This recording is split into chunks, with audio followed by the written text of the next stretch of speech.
کہ زندگی میں ان ضرورتوں کی کافی اہمیت ہے.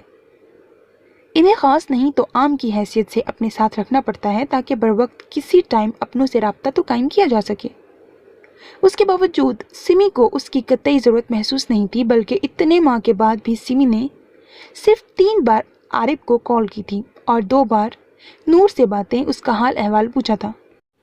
گہرا سانس بھر کر اس نے موبائل اٹھا کر دیکھا تو سامنے ہی عارف کا پیغام چکمگا رہا تھا. اس کا دل جیسے ڈوب گیا. وہ لب بھینچ کر بند دروازے کو دیکھنے لگی. تمہیں عارف کیسا لگتا ہے سمی؟ اس کے دماغ میں ہتھوڑے کی مانند آواز گونجی. دوسری طرف وہ جیسے واقف تھا کہ وہ اس وقت جاگتی ہے عشق الہی میں. کانپتی انگلی سے اس نے اسکرین پر ایک ٹچ کیا. یہاں چاہتوں کا سلا نہیں، یہاں دوستی کا مزہ نہیں، یہاں جانے کیسی ہوا چلی، رہی دوستوں میں وفا نہیں. یہاں جل گیا میرا آشیاں، ابھی بادلوں کو پتہ نہیں، تیرے در پہ دستک دے سکوں یہ حق تو تم نے دیا نہیں. میں راہی ہوں راہ امید کا، مجھے منزلوں کا پتہ نہیں، بے بس ہوں جہاں میں اس قدر جیسے میرا کوئی خدا نہیں. میری سادگی میرا جرم ہے، کوئی اور میری خطا نہیں. وہ پڑھ کر حق تک رہ گئی. تبھی ایک بار پھر ٹون بجی. اس کی نظریں اٹھیں. مجھے شاخ شاخ سے توڑنا، پھر بیچ بیچ سے جوڑنا، یہ ادا ادا بھی کمال ہے، یہ سزا سزا بھی کمال ہے. یہ شام شام کی دھند لگے اور قطرہ قطرہ سی بارشیں مجھے پیاس پیاس میں ڈال کے پھر دشت دشت میں چھوڑنا، ہے وحشت بارشوں کا برسنا. یہ اداس اداس اداسیاں اور دور دور کی دوریاں مجھے اشک اشک بکھیر کے پھر ہنس ہنس کر سمیٹنا. یہ آگ آگ کا کھیل ہے، اسے روز روز نہیں کھیلنا. مجھے ورق ورق کھولنا، پھر حرف حرف پہ سوچنا. یہ جفا جفا کے راستے اور وفا وفا کی منزلیں مجھے ڈھونڈ ڈھونڈ کے ڈھونڈنا، مجھے چھوڑ چھوڑ کے چھوڑنا. وہ چہرہ چہرہ حجاب ہے، میرے درد درد کا علاج ہے. مجھے دور دور سے دیکھنا، یہ ادا ادا بھی کمال ہے، یہ سزا سزا بھی کمال ہے. سمیہ عارف. اب کی بار اس کا چہرہ سرخ تمتما گیا کہ وہ ایک دم ہی موبائل سائڈ ٹیبل پر پٹک کر دوسری طرف کروٹ بدل کر آنکھیں موند گئی. اس نے پہلی بار سمیہ عالم کے بجائے سمیہ عارف لکھا تھا. ایک عجیب سی کیفیت ہو گئی اس کی کہ وہ بے ساختہ درود پاک پڑھنے لگی. یہ سدھرتا کیوں نہیں ابھی تک؟ وہ منمنائی. وہ صبح جلدی جلدی سے وہاں سے نکلا. اس نے فلائٹ کے بجائے رات ہی ڈرائیونگ سے ہی کراچی کے لیے سفر کیا. ابھی فجر کی اذانوں سے قبل وہ کراچی پہنچا تھا. مزید 30 منٹ کی ریش ڈرائیونگ کے ساتھ ہی وہ عالم ولا کے سامنے گیٹ پر رک کر ڈیوائس چیکنگ کے بعد گیٹ ان لاک ہوا اور گاڑی اندر داخل ہوئی. پھر ایک گہرا سانس بھر کر وہ دیکھنے لگا کہ وہ وقت سے پہلے پہنچ چکا تھا. شکریہ. وہ آسمان کو دیکھتا سرشاری سے مسکرایا. گھر کے اندرونی حصے میں داخل ہوا جہاں ہر سو خاموشی چھائی ہوئی تھی. وہ فریش ہوا، تھوڑی دیر لیٹا اور پھر موبائل کو دیکھا، پر اس کا کوئی رپلائی، کوئی جواب نہیں ملا. السنگ دل جانم. وہ بڑبڑاتا ہوا بیڈ سے اٹھا اور فجر کی نماز کے لیے گھر سے نکلا. اس کے ساتھ داد بیدار ہو گیا تھا. السبحان اللہ. سر پر ٹوپی پہنے جب داد کو دیکھا تو اس کے منہ سے بے ساختہ نکلا، ہاں ہاں چپ کر جعلی عربی. وہ ہنس کر اسے جھڑک اٹھا. عارف بھی ہنس پڑا. ویسے آج سورج کہاں سے بیدار ہو رہا ہے؟ اس نے ساتھ چلتے ابرو اچکائی. جہاں سے کچھ دیر بعد تیرا رخ ہوگا. وہ معنی خیزی سے بولا. عارف ناسمجھی سے اسے دیکھا، پر اسے اپنی ہی ترنگ میں دیکھ کر وہ سر جھٹک گیا. کچھ سویر نہیں پہنچ گیا؟ داد نے ٹھوکا مار کر تنزیہ جتایا. عارف نے گھڑی ماری. اپنی باری تو بڑا اتاولا ہو رہا تھا، اب میری باری پر طنز کر رہا ہے عورتوں کی طرح. اس نے چبھتے لہجے میں کہا. ایک پل کے لیے داد کھسیا گیا، پر وہ داد ہی کیا جس پر شرم ذرا دیر ٹھہرے. ابے چل، جانتا ہوں تجھے آیا بڑا. ایک بات تو مان لے، میں اتنا تو اتاولا نہیں ہوا. اس نے جھٹلایا.